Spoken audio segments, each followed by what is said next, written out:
Assalamualaikum warahmatullahi wabarakatuh. Perkenalkan, nama saya Muhammad Fajar dengan NIM 256710009. Program studi pendidikan matematika akan menjawab soal ujian akhir semester dalam bentuk take home dengan dosen pengampu Ibu Wulandari SPDMPD dengan mata kuliah Logika dan Matematika. Selamat menyaksikan. Baik, pada soal ini ya, yang ada di papan ini ada pertanyaan, beberapa premis di sini kita bisa lihat. Yang pertama sekali, jika semua anak rajin belajar, maka semua orang tua akan senang. Nah, dari kalimat ini bisa kita tentukan dan juga kita simpulkan bahwasannya ada dua premis yang bekerja. Kita ibaratkan karena ada dua penghubung ya dalam logika yang digunakan. Yang pertama, jika nah, maka di papan ini ya ada sebuah pernyataan ya, di mana jika semua anak rajin belajar, maka semua orang tua akan senang. Nah, dari pernyataan tersebut ya bisa kita simpulkan logika yang digunakan, yaitu jika P maka Q. Kenapa? Karena di sini digunakan dalam pernyataan ini adanya kata jika dan juga adanya kata maka. Nah, bisa kita simpulkan bahwasanya ini merupakan logika matematika yang dinamakan dengan implikasi.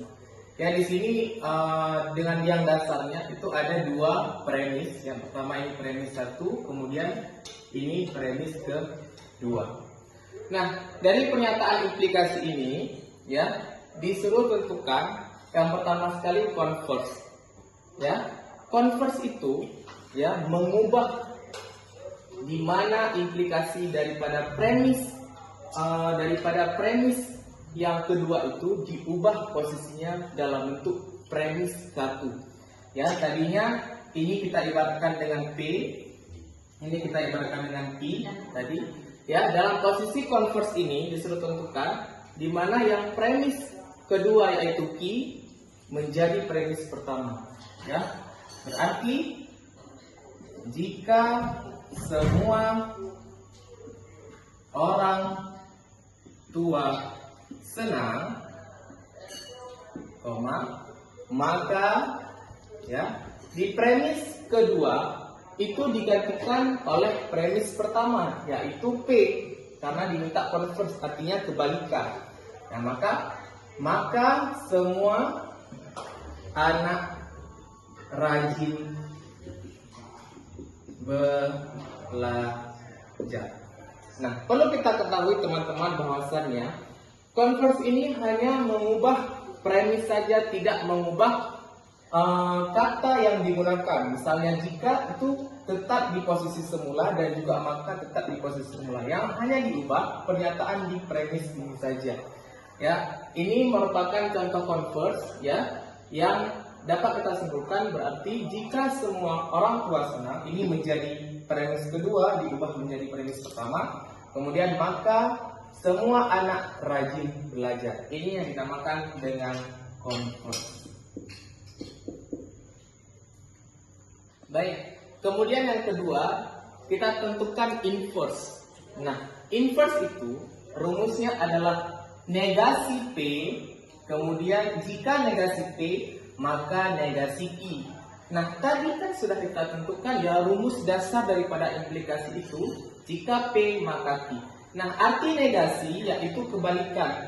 Contoh berarti jika semua anak rajin belajar pada premis pertama, jika kita negasikan menjadi jika tidak semua anak rajin belajar, maka tidak semua orang tua akan senang. Nah, kita buka ya, negasi P berarti kebalikan daripada atau lawan daripada premis daripada P, pernyataan P berarti jika tidak semua anak rajin belajar,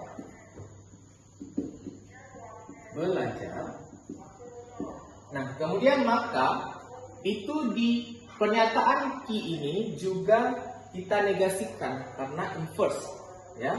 kita negasikan juga berarti maka tidak semua orang tua